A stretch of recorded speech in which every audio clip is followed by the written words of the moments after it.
Maybe the sutta is so clear that maybe my explanation is so clear. No questions, no problems.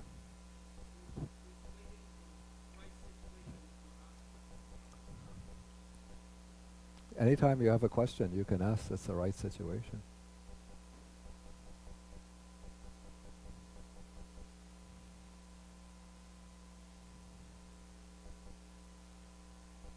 What is the right time to speak? Oh, I see. That's what he meant by the right time. The woman who asked about the right time, is she still here? Because I thought, while I was walking down, I remembered there's a sutta. It occurs in the Anguttara Nikaya Book of Sixes.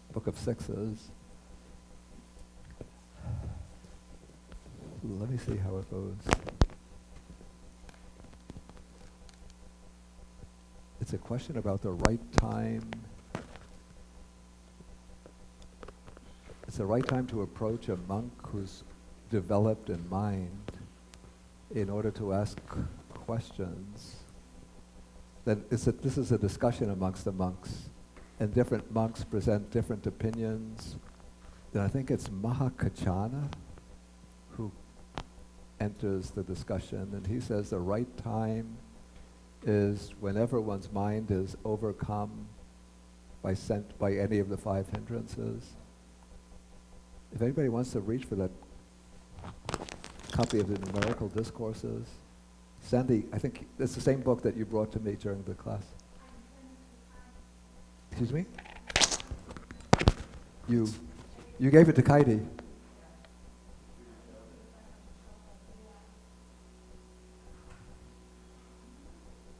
How does Suki know everything?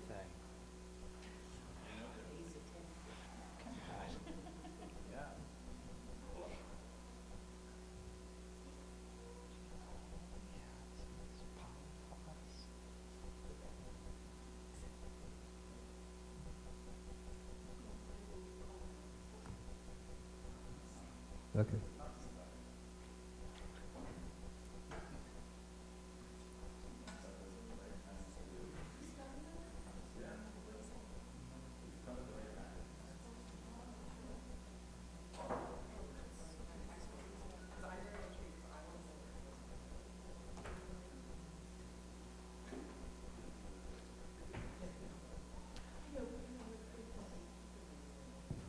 I guess it's 12. Oh yeah.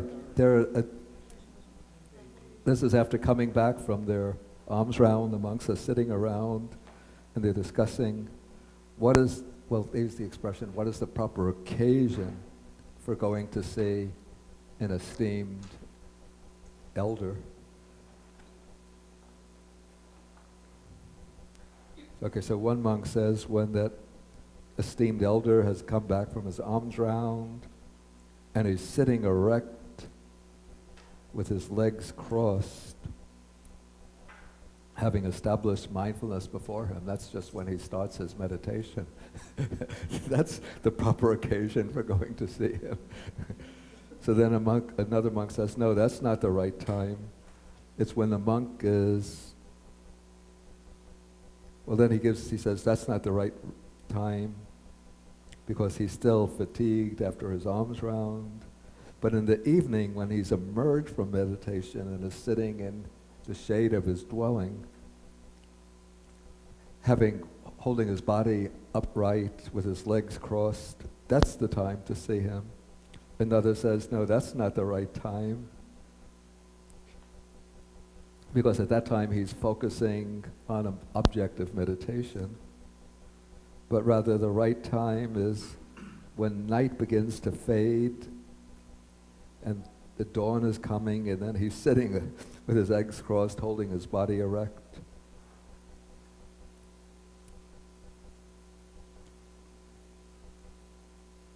Oh, but then another monk says that's not the right time, because then his body is fresh after the night's sleep, and so it's easy for him to meditate.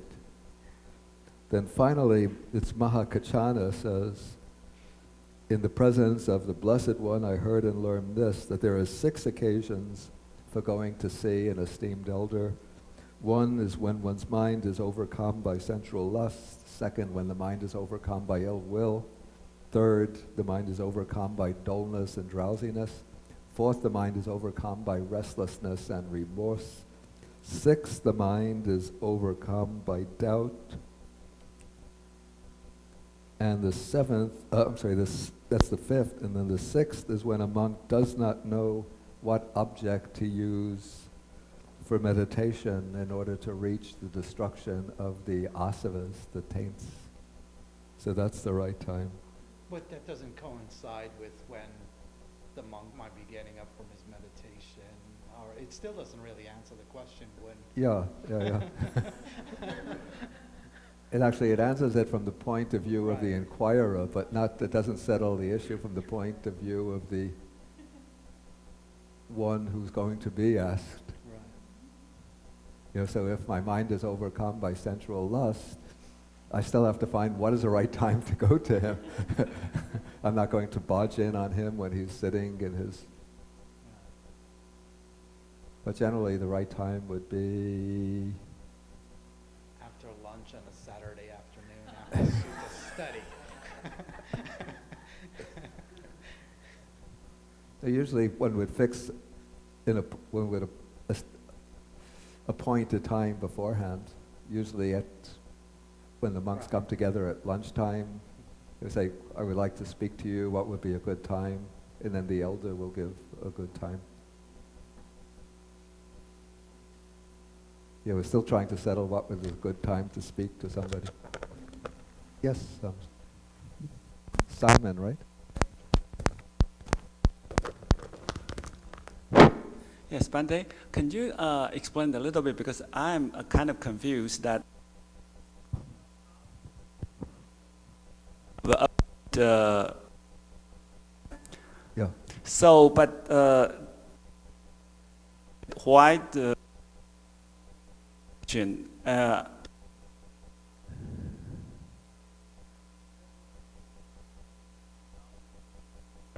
and so many different applications. So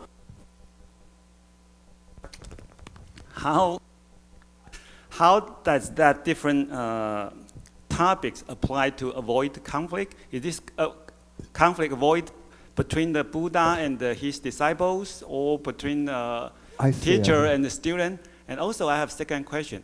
Sometimes that the conflict just cannot... What is that? Do you want to answer one? Usually, is the second question related to the first? Yes. Okay. Sometimes that the conflict cannot be avoided. Yeah. So if that's the situation, how do we do about that?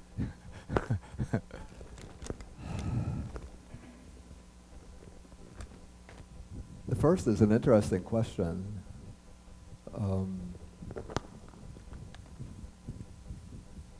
I don't think it's a question of conflict between the Buddha and his students. It seems to me, this is just my conjecture, as I said, during the class, that it seems that the theme or the umbrella that brings all of these items together is the advice for a monk who's going to be expounding the Dhamma. And so this is sort of the proper things to do in teaching, maybe to avoid getting into conflict with the audience, with getting them confused, and maybe getting into conflict with others who might hear about one's talk and dispute with one. So like we have the thing about not extolling and not disparaging. So if one extols some people in the audience and then disparages others, it creates ill will between, it creates improper affection from those that one is praising and ill will from those one is disparaging. But instead one just teaches teaches the Dhamma, teaches the principle here, and then one lets those who are following either the wrong path or the right path come to their own decisions, since one is not directly speaking about them. And then of course in the case of speaking privately, what is true and beneficial, and speaking openly or in a group, what is sharp but also true and beneficial. well, case of speaking privately, then one avoids conflict because then sort of ill will, entanglement, because one is not criticizing that person in a group in a way that will embarrass them. In the case where you have to speak sharply to somebody in the group, of course there might be some feeling of ill will and resentment, but probably in this case, the need to correct that person, especially this would be a person who's not amenable to private advice, so that the whole group has to call that person in and speak harshly, speak to him sharply. In that case, I mean, some conflict is unavoidable, but it's necessary in order to straighten that person out. In the case of, for example, not adhering to local usage and not overriding common usage, in this way, one shows the flexibility in adapting one's teaching to the language, customs, expectations of the audience, and so one avoids conflict and feelings of ill will from the audience. So that is the first question.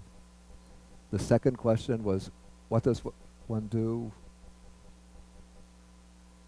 Yeah, what does one do when conflict cannot be avoided? Yeah, there's actually whole sets of teachings by the Buddha in various places on how to settle disputes, what to do when conflicts break out, and how to settle disputes.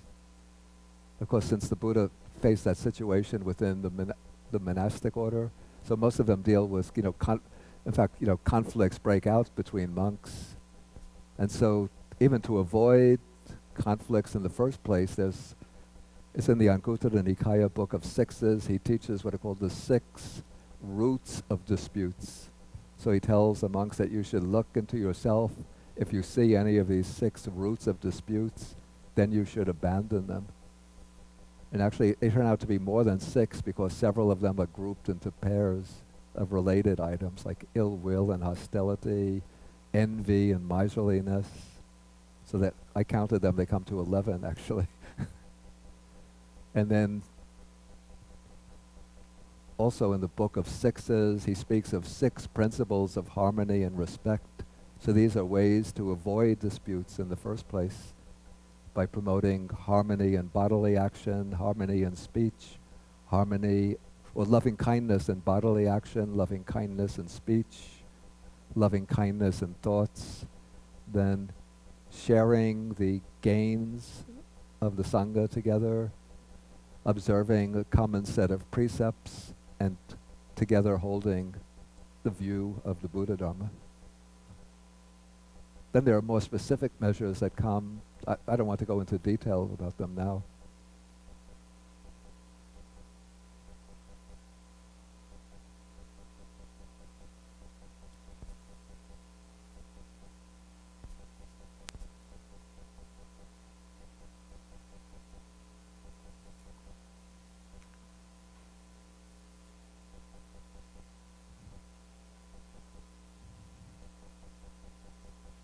Do you know how to use that?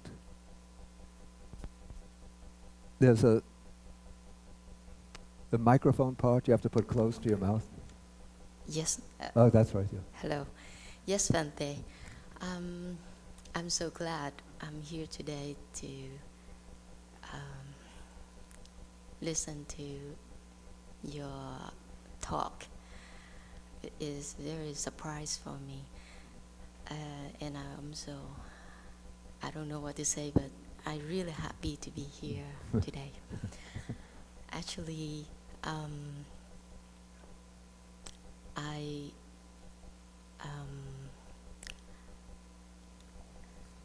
okay, let me straight to the point. Actually, someone asked us a question about Abhidhamma. Yeah. And we cannot give them a very good answer because we also have a little doubt about our knowledge. Yeah. So today I would like to ask Bhante on behalf of them. Yeah. Actually, they asked us about Kamajat Rupa. About? Kamaja Rupa. Oh, Kamaja Rupa. Yes, is Bhava Rupa. Bhava Rupa. Yes, Yeah. yes. So we know that in Bhava Rupa we Yeah. have Burisa, Yeah. yes, and we have Yeah. Iti. Yeah. And we also know that according to this karma, Yeah. according to our karma, Yeah. we will be reborn as a Yeah. man or Yeah. as a Yeah. woman. And this is natural way. But they ask like this. Nowadays in China, because of one child policy, so most of parents in China, Yeah. they just want to select Yeah. Burisa Bhava. Yeah. Yeah. Yes. To select, to have a male child. Yes, Yeah. that's right. Yeah. And what they did, they will go to a doctor and they will say, look, doctor, I want you to select Burisa Bhava. And then after that, you can put it to Yeah. the wife, so that she can get a boy. Yeah. So in this way, they say, does it have anything to do with karma concerning with our Yeah. intention? We have like we selected on our own will to have a certain child. So does it means anything? Do you know what I mean? Is there anybody from China here? From Dalu, from mainland China? I think China has I think China has abolished the one-child penalty. Is that correct? They stopped that policy already. Yeah, but I mean before that. Okay, before yes, that. this And to my knowledge, there's no substance or medicine that one could take that will determine the sex of the child. Anybody? Is that correct? I mean, I'm not up to the latest in reproductive technologies, but I don't think that there is such a substance. If a doctor is prescribing anything and saying, you take this and you'll have a male child, No, I he's treating think the patient. The only way that the parents can be sure of having a male child is they do a prenatal screening of some sort or test of, what do they call it? Sonogram, whereby they can determine the sex of the child, and then if they see that it's a female child, a female fetus, then they abort it. Correct? but I'm not saying that I approve of the I mean, is my understanding correct? Yeah.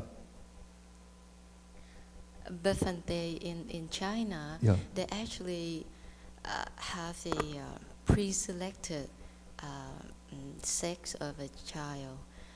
That means they will extract a cell from the father and Yeah. cell from the mother and put it together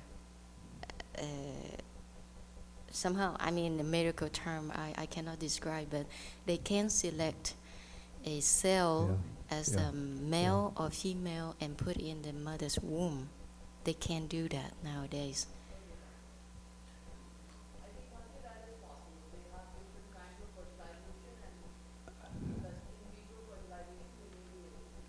Oh, I see. Maybe they fertilize a bunch of egg cells, and then they can examine, was it the chromosomes, to see that they have the combination that will develop into a male child, Right. and then they will implant that one into the mother's womb. That's right. Yeah, That's right. okay. Yes.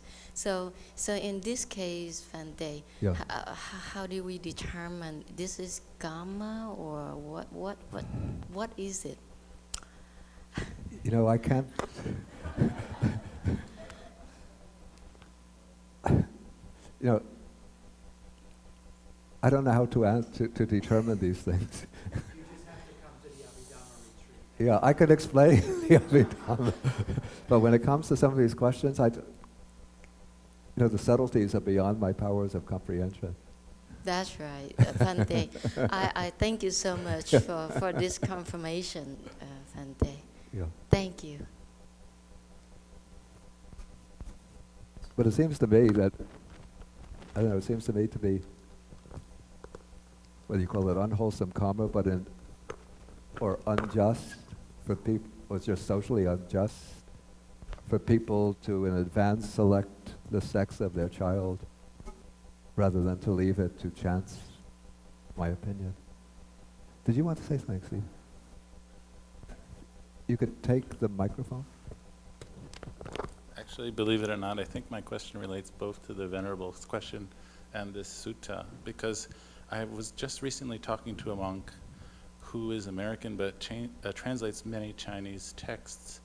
And one of the texts he's been working on is about how couples in China can, through some kind of practice, select the sex by somehow matching up the gandhabba to the parents in a somewhat mystical way. And I bring it up because when I heard this, I had a pretty strong aversion and, of non-conflict.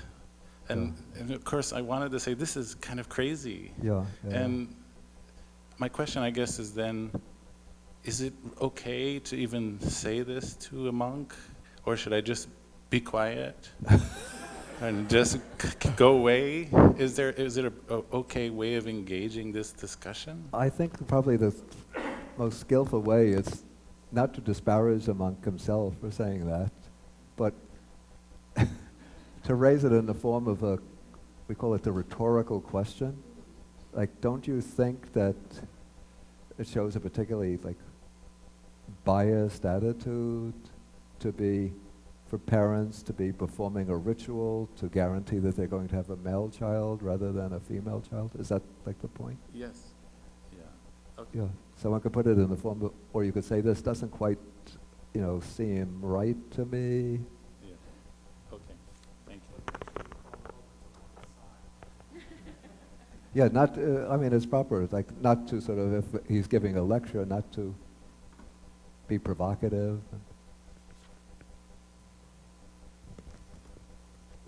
Okay, I think unless somebody has an urgent question, I think we have to stop for the day.